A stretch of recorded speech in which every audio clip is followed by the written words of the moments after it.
Hello, everybody, and welcome to the Cheryl Technology Channel. My name is Chris, and I'm your host today. And in this one, we are looking into DRM, which stands for Digital Rights Management. Everybody, I hope you enjoy this channel. I hope you enjoy this video. Let's just get right into it. What is DRM, you may ask? DRM is Digital Rights Management. It attempts to give the creators proper credit for their material. So, for instance, if you were a creator and you made movies or music, wouldn't you want to get paid for it? Yes, that you would. But instead of people relying on people to be honest and all of this kind of business, what ends up happening is that the government has to step in and say, okay, you're going to do this the correct way. That's what DRM is. It is a terrible, horrible thing because it takes away the choice of people. That's what I don't like about it. That's why I like open source so much. Open source says that anybody can work on it at all, anybody, and can do anything they want to make it suit what they need. That's what I love about open source. DRM is not that. Let's get right into it. It attempts to control, you can see right here,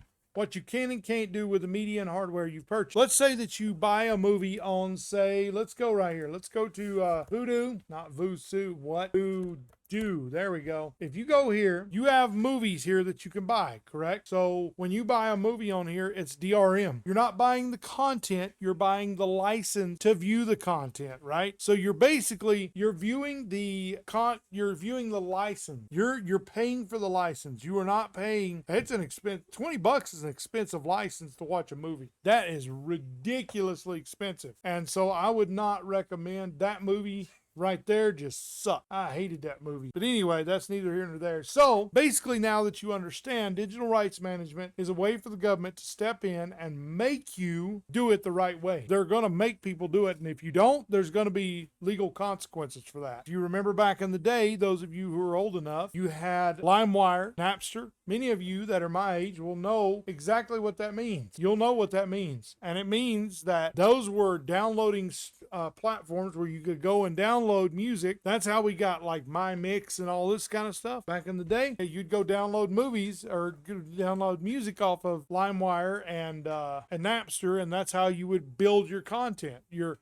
collection. That's how it worked back then. Now that we've got that out of the way, what I really want to do is dig into it a little bit more. So basically corporations, and that's from this right here, basically they claim, per se, that if they do this, it prevents, see, the corporations claim, corporations, not people, corporations. They claim that if you do this, it helps prevent copyright infringement. See, it's caught because when you have something, the copyrights and stuff, you technically can't copy them. Now, there are applications, one in particular, Handbrake, that will rip the encryption and break it and allow you to copy it. Now, technically, it's not illegal because you are ripping it for personal use, right? If you're ripping it to use on your home NAS, that's not illegal because you're using it for personal use. If you are ripping it to sell, that is highly illegal. So that's kind of what DRM does. It prevents, it keeps the consumers honest. That's what it kind of does. Not that they will, but that's what happens because a lot of people don't believe that movie studios, music studios deserve to get paid. I do. I believe that everybody should get paid for their work. I think it should be illegal to not get paid for your work, and it is illegal. So for them to not get paid is kind of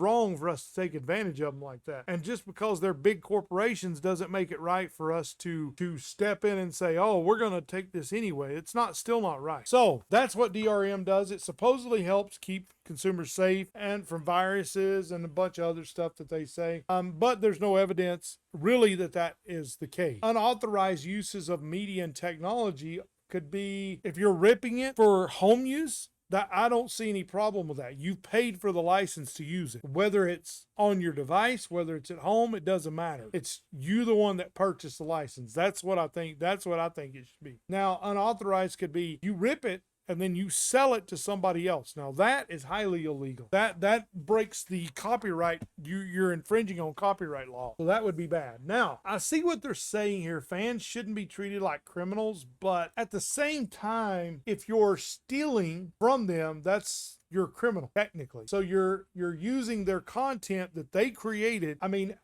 that's why I have so many Blu-rays, y'all. Look, well, you can't see it, but I have Blu-rays out the yin yang because I believe that you should have physical media. I believe physical media is the way to go, and I think it stays away from DRM too. As long as you're using it at home, it's yours. I don't see no problem with that. You don't have to be online to use it or any of that stuff. So in that case, I don't see a problem with it. We're going to move on to video games. Now that y'all understand how DRM is implemented into movies and stuff of that nature, now let's see how it goes into games. So DRM is heavily present in Steam, which is a company owned by Valve. Valve here lately is becoming terrible. They changed their terms and conditions here recently, and it was not a good thing to do. I think it was terrible, but they did it anyway. So what do you do? DRM for gaming especially, I think, is a terrible, terrible thing, because it basically says that you can buy this game from us, but it's not technically your game. You're just buying the rights to use the game. So you're not really buying the game. You're buying the license to use the game. Now, they started this a long time ago, back in the 80s, or I believe 90s, like late 90s. They started this stuff where you would get a CD of a game, and on the back it would have a license key on the back that would allow you to unlock the game.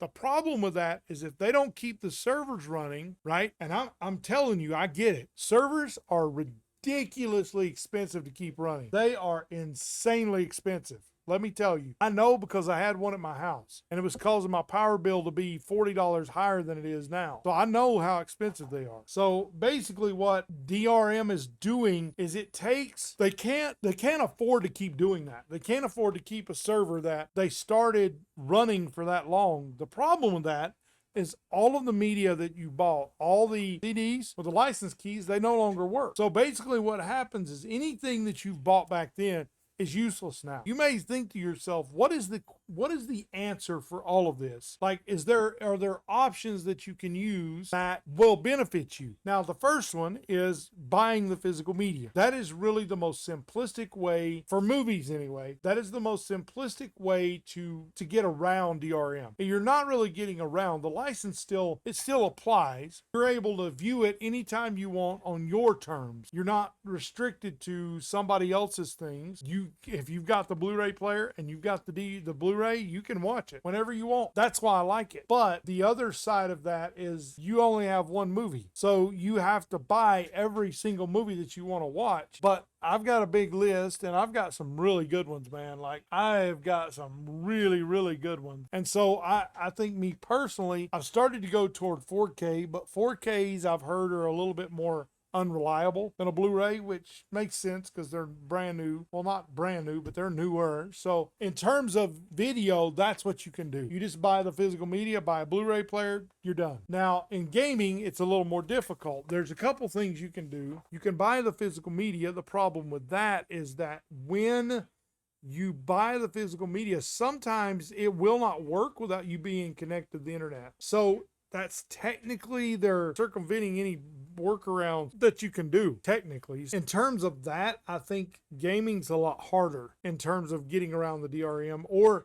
circumventing it completely. I don't think you can. There is one option, and we're going to discuss it right here. Good Old Games. And what Good Old Games is it's a application that you can use, and I don't know if it's available for Apple or not. I mean, I'm recording this video on my MacBook Pro, so I don't know that they have a version for this. I really don't know. I'd have to look and see, but I don't play games on my MacBook anyway. That's not what I do with it. I don't play video games with it. So if you have GOG is one that's DRM free. As far as I know, it's completely DRM free and always will be. They've made that statement that they will never be DRM. They're always going to be DRM free. Now, I don't know what the conditions of that are, what criteria you have to meet or what things you have to do, but I do know that I've used it and it works fine. So that's what I know. I bought RoboCop on it the other day because they had it on sale, and on Steam it wasn't. It was $60 on Steam, but I got it for $30 on Good Old Games. So those are some options you have, everybody. Now, if there's any of you out there that has any other input on this and can enlighten the rest of us, I would gladly welcome that, because my channel is about education and knowledge and learning new things.